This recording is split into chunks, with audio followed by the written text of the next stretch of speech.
Hello guys, welcome to my channel. Friends, बहुत बहुत स्वागत करती हूँ आपका अपने चैनल पर।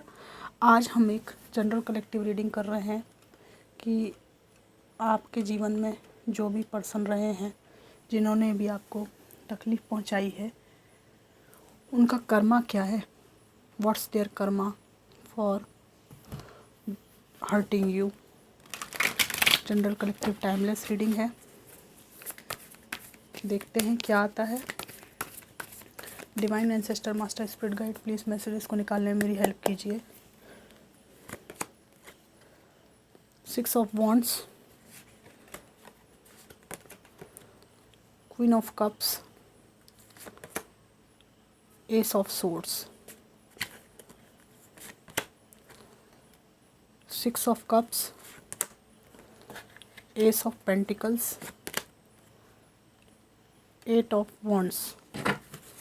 बॉटम ऑफ द डेक है पेज ऑफ पेंटिकल्स। एक मिनट गाइस।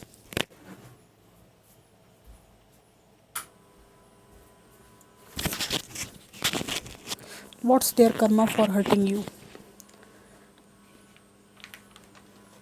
यहाँ पर पहली बात यह है कि आपके पर्सन की लाइफ में आज भी ऐसी बातें हैं, ऐसी चीज़ें हैं जिनकी वजह से ये एक मैच्योर मैन के रूप में नहीं जाने जाते। इनको लोग सीरियस नहीं लेते इनकी हरकतों के कारण। इनको इनके जो निर्णय हैं, जो एक्शंस हैं, उनकी वजह से बेवकूफ़ समझा जाता है। और इनका जो बैलेंस पहले बिगड़ा हुआ था, तो आज भी इनके ऊपर कोई बहुत ज़्यादा ब्लेसिंग्स ईश्वर की नहीं बरस रही हैं। और ये जो अपना बैलेंस बिगड़ने का कारण, उसका जो ब्लेम है वो दूसरों के ऊपर लगाते थे, आपके ऊपर लगाते थे कि तुम्हारी वजह से ऐसा हुआ, तुम्हारी वजह से वैसा हुआ। तो इनका कर्मा ये है कि इनको डिवाइन साफ साफ इनकी कमियां दिखा रहा है कि कभी भी इनके जीवन में जो बैलेंस बिगड़ा उसका कारण आप लोग नहीं थे। कमी उनके अंदर थी, प्रोजेक्ट आपके ऊपर करते थे पास्ट में। इजी और सॉफ्ट टारगेट के रूप में इन्होंने आपको अपनी असफलताएं, अपना टॉक्सिक बिहेवियर, सब कुछ आपके ऊपर निकालने के लिए आपको यूज़ किया। और जो कुछ भी हुआ वो मतलब ऐसा था कि लाइक आपकी वजह से हुआ। कुछ लोगों के पर्सन तो इतने टॉक्सिक रहे हैं कि अगर कोई भी गलती हो, मतलब फॉर एग्ज़ाम्पल कि रास्ते में कोई चीज़ रखी है और ये जानबूझ के उससे टकरा गए, अपनी लापरवाही की वजह से टकरा गए, तो तुरंत ही ये कहते थे कि तुमने जानबूझकर इसको रास्ते में रखा है। या अगर कोई चीज़ कोने में भी रखी है ना, मतलब कोई दिक्कत नहीं है, उस समस्या कुछ है ही नहीं, उदाहरण के लिए समझा रही हूँ, जानबूझ के उसमें जाके घुस गए, टकरा गए और फिर ब्लेम लगाने लगे कि तुमने इसको ऐसा रखा इसलिए ऐसा हुआ। अपनी गलतियों को मतलब स्वीकार नहीं करना, मतलब आपको कुछ ना कुछ सुनाने के लिए बहाने ढूंढकर लाना इनका काम था। इनका कर्मा यह है कि इनको कांटा लगे या इनके हाथ से कांच टूटे या इनके सिर पर अब कोई भी मुसीबत आए या इनका दिल टूटे, उसका ब्लेम ये आपके सिर पर नहीं डाल सकते। इनका कर्मा ये है कि इनके ब्लेम को आप चुपचाप सहते थे, संभालते थे, ठीक है। ये आपको झिड़कते रहते थे, या ये फीमेल हैं तो भी इनकी यही हरकतें थी कि सब पहले ही समझ जाते हैं इनको अब कि ये हमारे ऊपर अब ब्लेम लगाएगी या ब्लेम लगाएगा। अब ये जहाँ पर भी है ना, वहाँ लोग इनको आपकी तरह झेलते नहीं हैं। पल्ला झाड़कर लोग खड़े हो जाते हैं कि जो कुछ किया आप जिम्मेदार हो, ठीक है, और आप अपने कर्मों का आप ही भुगतो, ऐसा इनको साफ कह दिया जाता है। जबकि आप लोग इनोसेंट थे, इसलिए इनको ईश्वर अब अपने कर्मों का फल दे रहे हैं। कुछ लोगों के पार्टनर कई सारे लोगों से रिलेशनशिप में थे, धोखे में रखा आपको, और ये जो रिलेशनशिप है इसके पीछे भी ये आपको जिम्मेदार ठहराते थे कि तुम मुझे वक्त नहीं देती, तुम मुझे खुशी नहीं देती, या खुशी नहीं देते इसलिए मैं त्रस्त हो गया हूँ और इसलिए मैं थर्ड पार्टी में जा रहा हूँ या जाता हूँ। तो मतलब ये जो कर्म कर रहे हैं इसके लिए भी आप जिम्मेदार हैं। तो आपको समझ में नहीं आता था कि आपका जन्म क्यों हुआ है, दूसरों के किए गए कर्मों का भार उठाने के लिए। तो इनका ये कर्म है कि मल्टीपल रिलेशनशिप में भी अब इनको जो है सच्चाई दिखने लगी है, इनको सब कुछ दर्शन होने लगे हैं इस बात के कि ये किसी भी रिलेशनशिप के लायक नहीं है। और इनके जो मल्टीपल रिलेशनशिप हैं इनकी वजह से सोसाइटी में बदनाम भी हैं और फैमिली के लोग भी जानते हैं कि ये इल्ज़ाम लगाते ज़रूर आप पर हैं, पर ये दूध के धुले नहीं हैं, बहुत अच्छे इंसान भी नहीं हैं। ये जिस पर्सन के साथ ये डील कर रहे हैं, जिनके जीवन में थर्ड पार्टी सिचुएशन है, उनके लिए बात है कि उनके नेचर में इनको देखकर बदलाव आया है। शुरुआत में तो सब हरा हरा था, पर इनके नेचर में जो फॉल्ट है उसको ये थर्ड पार्टी भी जानती है। इनका कर्मा ये है कि इनकी रिस्पेक्ट में काफ़ी कमी आ चुकी है। वहीं इनको कर्मा के रूप में देखना पड़ता है कि आपका रिस्पेक्ट जो है समाज में आज भी है, ठीक है, लोग आज भी आपको अप्रिशिएट कर रहे हैं, ठीक है। आपने अपने बच्चों को पाला बढ़ाया, माँ हैं तो अच्छी भूमिका में आप रहे, पर ये जो है ना अपनी ज़िंदगी में आज भी लोगों को उनकी लड़ाई झगड़ों को, टॉक्सिक चीज़ों को डील कर रहे हैं, झेल रहे हैं।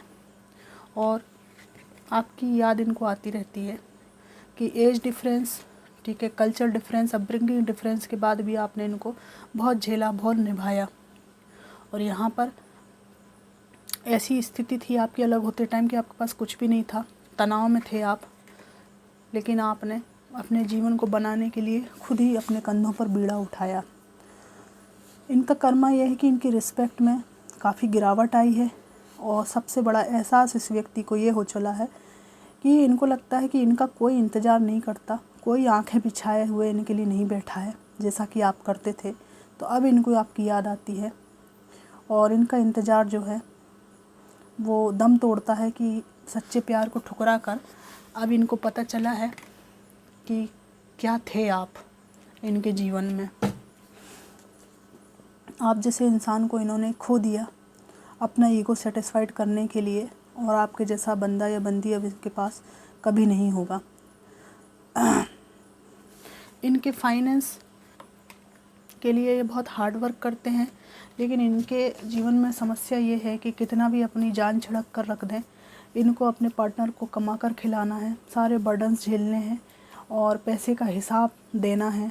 हकदार कोई और है जो कि आप लोग हैं, लेकिन पास्ट में इन्होंने आपको और आपके बच्चों को आपका हक नहीं दिया। अगर ये फीमेल हैं तो जो रिस्पेक्ट आपको देना चाहिए था वो नहीं दी। अगर आपकी एक्स गर्लफ्रेंड या बॉयफ्रेंड है तो जो मान सम्मान देना चाहिए था, जिस मुकाम तक रिश्ते को पहुंचाना चाहिए था, वो कुछ भी इन्होंने नहीं किया। और पहले इनका ये एटीट्यूड था कि मेरी कमाई है, सड़क पे फेंकूं उड़ाऊं। फीमेल है तो भी कुछ ऐसी टॉक्सिक इनकी एडिक्शंस थे कि मैं कुछ भी, मेरी कमाई कहीं भी फेंकूं, कुछ भी करूं अपनी लाइफ में, तुमको क्या। तो थर्ड पार्टी और लोगों ने भी इनको बता दिया है कि अब आप हमसे बताए बिना एक सिक्का भी किसी को नहीं दे सकते। तो हकदारी जमाना क्या होता है ये आप तो नहीं बता पाए इनको, आप पीछे हट गए, नहीं दिया इन्होंने हक, तो आपने इनका कुछ नहीं उखाड़ा। लेकिन ये थर्ड पार्टी जो है इनका सब कुछ उखाड़ ले रही है, जीवन में से सुख चैन सब छीन रखा है। बात बात पर इनको धमकियां दी जाती हैं कि मैं बोरिया बिस्तर उठाकर चला जाऊंगा या चली जाऊंगी। और ये डीप बहुत ज़्यादा डीप रिग्रेट में मुझे दिख रहे हैं, कुछ कर नहीं सकते। और दूसरी ओर आपकी स्ट्रॉन्ग बाउंड्रीज हैं तो आपकी तरफ ये आ भी नहीं सकते। तो दोनों तरफ से ये मार खा रहे हैं, दोनों तरफ से इनको कुछ भी नहीं मिला, हासिल नहीं हुआ। नहीं समझ में आता इनको कि क्या करें, कहाँ जाएं। जब ये अकेले में सोचते हैं तो उनको याद आता है कि इतना टॉक्सिक बिहेवियर करने के पीछे कोई एक विशेष कारण नहीं था जो ये इतने कठोर हुए आपके प्रति, आपको अब ये कठोर दिखते हैं। ऐसा क्वीन ऑफ सोर्ड्स मेरी रीडिंग में अक्सर आता है। आपको ये बहुत कठोर देखते हैं, ठीक है, आपसे मिलना चाहते हैं, बहुत मंशा है इनकी आपसे मिलने की, पर ये देख रहे हैं कि आपको इनमें कोई रुचि नहीं है, ठीक है। आप अपने सेल्फ लव में बहुत ज़्यादा मस्त हैं। आपको अकेले रहने की इनके बिना आदत हो गई है। समाज में आप अप्रिशिएट किए जाते हैं, समाज में मान सम्मान है, अकेले में आपको सुकून है, कोई ज़रूरत नहीं इनकी, ऐसा इनको फील होता है, ठीक है। यहाँ पर ऐसा इनका मन है कि किसी बहाने से आपसे मिल सकें, आपके पास आ सकें, लेकिन आपकी जो एनर्जीज़ हैं इनको फील हो रही हैं कि आप इनको आने नहीं देंगे। तो एक बात ये भी है कि आपको मुक्त देखकर, अपनी एनर्जी से बाहर देखकर इस व्यक्ति को तिलमिलाहट भी होती है और आपको अपने चंगुल से मुक्त देखकर ये झल्लाते भी हैं और प्रिटेंड करने की इनको आदत हो सकती है, झूठ बोलने की, कि इनको कोई फ़र्क नहीं पड़ता। पर पल पल में अपनी बात से पलटने वाला ये व्यक्ति, ठीक है, इल्यूज़न में जीने वाले, फैंटेसी में रहने वाले इंसान के दिमाग में आज वो सब ठनक रहा है कि इन्होंने रिश्ते को बचाने के लिए सच में ही कोई एफ़र्ट नहीं डाले। और वर्तमान में इनकी यही भावना है कि इन्होंने जीवन में हमेशा लोगों को, वो खासकर आपको, अपने अनुसार ढालने की कोशिश की। इसके लिए इन्होंने जो कुछ भी हथकंडे अपना सकते थे अपनाए, लेकिन इनको आपको खोने के बाद एहसास हुआ है कि इनको हासिल कुछ भी नहीं हो सका। ये सब करने के बाद भी कुछ भी हासिल नहीं हुआ। आपने अंत में अपने हाथ खड़े कर लिए और आपने बोल दिया कि नहीं, मेरे को मेरी इनर पीस चुनना है, मुझे आपके साथ नहीं रहना, मैं जहाँ हूँ बढ़िया रह रहा हूँ, बढ़िया रह रही हूँ।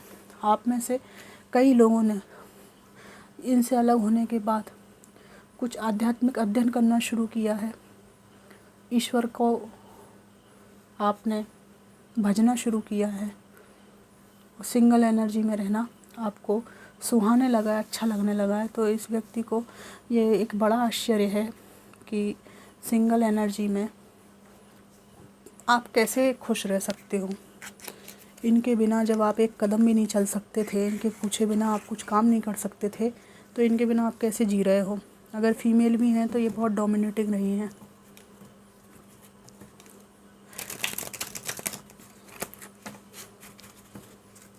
यहाँ पर ये बात है कि आपको थर्ड पार्टी में रखकर इन्होंने अकेला कर दिया, लेकिन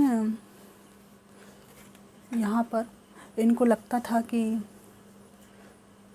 अगर आप इनसे अलग हो गए तो लाइफ में आप कुछ भी नहीं कर पाओगे। आज इनके चिंतन का मुख्य विषय ये है कि आप कुछ भी क्या, आप बहुत कुछ कर रहे हो, अच्छा कर रहे हो, और समाज में आप बहुत ही ज़्यादा आपकी पूछ होती है, इज़्ज़त करते हैं लोग। आप में से कुछ लोग मेरे को आर्टिस्ट भी दिख रहे हैं और कुछ लोग ऐसे लोग भी दिख रहे हैं जिनके मन में बहुत ज़्यादा करुणा है। खासकर ये दिल टूटने के बाद आपके मन में किसी से कुछ भी लेने का भाव नहीं रह गया है। आप इस समाज को, लोगों को जो सच में नीडी हैं, उनको कुछ देना चाहते हैं। और इसके पीछे एक रीज़न ये भी है कि आपका दिल भी बहुत भोला था, इनोसेंट था, प्यारा था, पर आपको व्यक्ति समझ नहीं पाए जो भी थे आपके जीवन में। और अब आप उस चीज़ का किसी से बदला नहीं लेना चाहते, आप कोई श्रृंखला नहीं चलाना चाहते कि मेरे साथ बुरा हुआ तो अब मैं लोगों के साथ बुरा करूं।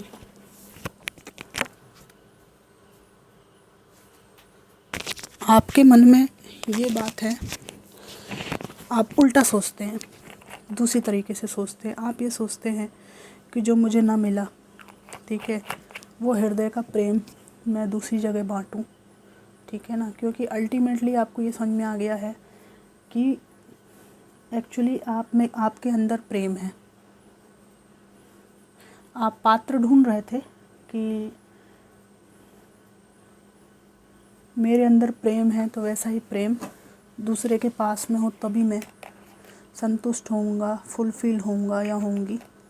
लेकिन अभी आपको ये समझ में आने लगा है कि ये जो प्रेम है ना, ये आपका खुद का निजी स्वभाव है और ये आपको उस समय से पकड़ में आ रहा है जब से आपने साल 2 साल में 6 महीने में कभी जब भी मौका आता है लोगों की मदद करना स्टार्ट हुआ है, तो वो आपका जो हार्ट चक्र है ना, उसमें कुछ स्पंदन आपको शुरू हुए हैं कि एक्चुअली मेरे को प्रेम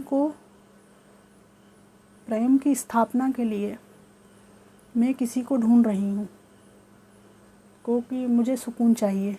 एक्चुअली मैं स्वयं ही प्रेम स्वरूप हूँ, और जब भी आप किसी को खुशी देते हैं तो आपका वो जो प्रेम स्वरूप है वो बहुत ज़्यादा विस्तार पाता है। तो आपका ये जो सुकून आपने ढूंढा है ना, ये आपका स्वयं का खोजा हुआ उपलब्धि है, स्वयं की आपका पहचान है। और ये जो है ना, ये जो प्रेम है आपका, जो सेल्फ से निकला हुआ है, ये स्थायी है। इसके लिए आप किसी के डिपेंडेंट नहीं हो कि वो सामने वाला देगा कि नहीं देगा। इस स्थिति में आप हैं, और आपका ये जो आभा मंडल है, आपका ये जो परिवर्तनशील आपका जो रूप है, उससे इस व्यक्ति को भी वाइब्रेशन जाती है कि आप बहुत ऊंचाई पे चले जा रहे हो, और ये व्यक्ति वहीं के वहीं उलझे हुए हैं। और इस ऊंचाई पे पहुंचने के लिए मुझे ये भी दिखता है कि इनको नहीं आ रही समझ में कि आपने क्या किया है, लेकिन यह साफ दिख रहा है कि आप लोगों ने बहुत आत्मचिंतन किया है। आत्मचिंतन से निकलकर व्यक्ति जो है ऐसी स्थिति में पहुंच जाता है, कुछ नहीं चाहिए, लोगों के बीच में प्रकाश दिए की तरह चमकते रहते, टिमटिमाते रहते हुए एक दिन ये जीवन खो जाएगा। ये बात आप अच्छी तरह से जानते हैं कि सबको प्रकाशित करना है, जब तक हूँ तब तक प्रकाशित करना है, उसके बाद में ये सब खो जाना है। अपने पद चिन्ह भी रहें इस दुनिया में, इसकी भी फिक्र नहीं है। इस तरह की ऊर्जा में आप जाने वाले हो, निश्चित रूप से दिखता है। और ये जो है ना, ये बात डायरेक्ट इनडायरेक्ट वे में, इनको शब्द तो नहीं मिलते, इनको समझने के लिए शब्दों में नहीं पिरो सकते ये, लेकिन वाइब्रेशन इनको समझ में आती है कि वाकई में अब आप इनको इनको आप इंटरटेन नहीं करेंगे। I need to let each other go, ये सभी चीज़ें भूलना चाहते हैं। It's time for me to heal now, ये कह रहे हैं कि मुझे भी हील होना है। आपको देखकर इनको लगता है कि ये वहीं के वहीं पड़े हुए हैं। We both know I am not the one for you, ये कह रहे हैं कि तुम खुद भी जानते हो कि हम दोनों एक दूसरे के लिए नहीं बने थे। मैं वो पर्सन नहीं हूँ, ये मैं भी जानता था, तुम भी जानती हो। Just being near you is intoxicating. आप इनके जीवन में सकारात्मकता लाते थे, पॉजिटिविटी लाते थे, एक अच्छे सलाहकार भी थे। आप इनकी पत्नी थी तो आप अच्छी सलाहकार थी, आप अगर इनके पति थे तो अच्छे सलाहकार थे। कभी कभी व्यक्ति अच्छी सलाह देता है ना, तो उसको फॉर ग्रांटेड लिया जाता है, और जब वो सलाहकार खो जाता ना जीवन से और किसी मुसीबत में फंसते ना, तब पता चलता है। तो ये कह रहे हैं कि तुम्हारे पास रहना ही इंटॉक्सिकेटिंग था, बहुत बड़ी ब्लेसिंग थी मेरे लिए, आज मुझे एहसास होता है। I know I messed up everything, मैं जानती हूँ या जानता हूँ कि मैंने सब कुछ मेस्ड अप कर दिया, सब कुछ गड़बड़ कर दिया। आई hide who I really am from you. अरे भैया, इन्होंने थर्ड पार्टी में रिश्ते रखे, छुपाते रहे आपसे, ठीक है। ये कह रहे हैं कि मैं जो सच में हूँ वो मैंने तुमसे छुपा के रखा, तो मैं ही हूँ सब गलतियों का कारण।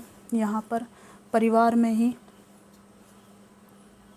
कुछ बातें छुपाने की वाइब्रेशन है, परिवार में कई चीज़ें इन्होंने आपसे छुपा ली, किसी से गलत रिश्ते छुपा लिए, ठीक है। अपमानजनक है, बहुत घोर अपमानजनक है ये, ठीक है। जैसे कि अपनी भाई की पत्नी से अवैध संबंध कितना अपमानजनक है एक पत्नी के लिए, ठीक है। किसी पुरुष का अपनी ही भाभी से गलत संबंध पत्नी के लिए कितना अपमानजनक है, उसको कैसा फील होता होगा, मतलब मैं अनवांटेड हूँ और ऑप्शन हूँ, ऐसा फील होता होगा ना। तो ये कैसा रिश्ता है। फिर आपने सब चीज़ों का अपमान किया, अग्नि के 7 फेरों का अपमान किया, 7 वचन का अपमान किया। अगर आप धर्म को मानते हो तो, नहीं भी मानते हो तो भी एक लॉयल्टी भी तो कोई चीज़ होती है। ज़रूरी नहीं है ना कि सब लोग हिंदू धर्म के अनुसार ही रिचुअल्स को मानते हों, 7 जन्म के रिश्तों को मानते हों। और भी तो लोग हैं, क्रिश्चियन हैं, मुस्लिम्स हैं। तो एक लॉयल्टी, एक दूसरे की हिफाजत करना, हर कीमत पर उसको साथ देना, उसको एक अच्छा फील कराना, प्रायोरिटी बेस पे रखना, ये भी तो एक मानवीय गुण है ना, रिलेशनशिप के लिए ज़रूरी गुण है ना। तो अगर हम उसको उच्च पैमाने पे मतलब आध्यात्मिक पैमाने पे ना भी नापें तो भी एक हर धर्म की एक यूनिवर्सल कुछ ऐसी बातें हैं जो सबके ऊपर समान रूप से लागू होती हैं। जैसे लॉयल्टी रिलेशनशिप में वो मस्ट है, तो वो हर जगह लागू होती है। मुसीबत में साथ देना, हाथ ना छोड़ना, एक दूसरे को माफ़ करना, ठीक है, दूसरे के जीवन को सुखदायी बनाना, ये सब चीज़ें तो सभी धर्मों में एक सी है ना, इसमें कोई मतभेद है ही नहीं। तो इन्होंने किसी भी चीज़ को नहीं निभाया है, लॉयल्टी तो सबसे पहले तोड़ी है इन्होंने। तो फिर बचा क्या। तो ये कह रहे ना, आई hide who I really am from you, ये मैं सचमुच में मेरा क्या असली रूप है ये मैंने तुमसे छुपा कर रखा। और जब ये रूप खुला तो ब्लास्ट हो गया, विध्वंस हो गया रिश्ते में। तो ये सब चीज़ों का पछतावा इस व्यक्ति को है। आपके ऑरा को ये फील कर रहे हैं कि आपको रियली अब जीवन में दूसरे लक्ष्य मिल गए हैं और अब आपको जीवन में ऐसी चीज़ों की ही आशा है और लालसा है जिससे आपको अपने जीवन में जो बेसिक चीज़ें हैं जो आपको वाकई में सुकून देती हैं, बस उनकी फ़िक्र है, उनकी चिंता में आप हैं। इस व्यक्ति के ऊपर तो आपका ध्यान ही नहीं है और ये बात इनको अच्छी तरह से मालूम है कि अब आप के दिल के किसी कोने में सॉफ्ट कॉर्नर इनके लिए नहीं है। आपका जो स्ट्रॉन्ग हो रहा है उससे इनको फील हो रहा है। पहले सॉफ्ट कॉर्नर की तलाश में वे आपकी लाइफ में कई बार आए हैं और कई बार गए हैं। ज़िंदगी जो है इन्होंने तमाशा बना के रखी थी। अच्छा, ये बात किसी के लिए है यहाँ पर कि अभी आपके जीवन में एक स्थायित्व मुझे दिख रहा है, स्थिर हैं आप थोड़े से इनसे अलग होने के बाद।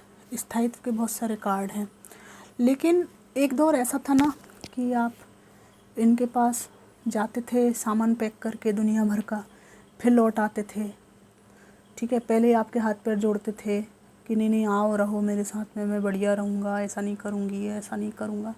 फिर रहने के बाद में ये आपसे ही पूछते थे कि जैसे आपका अपमान कर दिया, कुछ कर दिया, तो आप पूछते थे आप क्यों आए मेरे जीवन में वापस। तो ये कहते थे कि अरे तो ठीक है, तो अब चले जाओ, अब चले जाओ। तो आप एकदम पारा चढ़ जाता था आपका कि मतलब तुम मुझे लेके आते हो, तुम मुझसे माफ़ी मांगते हो, फिर तुम कहते हो कि क्यों आई हो, अब चले जाओ, क्यों आए हो, अब चले जाओ। तो मेरी ज़िंदगी को आपने क्या बात समझ रखा है। इस तरह की बात यहाँ पर है कि आपकी ज़िंदगी का मजाक उड़ाना तक भी इस व्यक्ति ने बहुत साहस के साथ किया है। तो अब ये जो साहस है ये इनको जो भी फल दे रहा है वो फल का स्वाद इनको अकेले ही चखना पड़ेगा, है ना। कि मजाक ज़िंदगी, मजाक आप किसी से करें तो वो ठीक है, लेकिन किसी की ज़िंदगी को मजाक बना दें आप, ये बात ठीक नहीं है। तो अच्छी तरह से ये फल जो है इनको मिल रहे हैं, कर्मों का चख रहे हैं आराम से स्वाद, और रो भी रहे हैं। तो इनको इनके हाल पे छोड़िए, ठीक है। आप खुश रहिए, आबाद रहिए, भगवान आपको खुश रखे। इसी के साथ मैं इस रीडिंग को समाप्त करती हूँ। कैसी लगी, कितनी रेजोनेट करी, ज़रूर बताइएगा। Thanks for watching.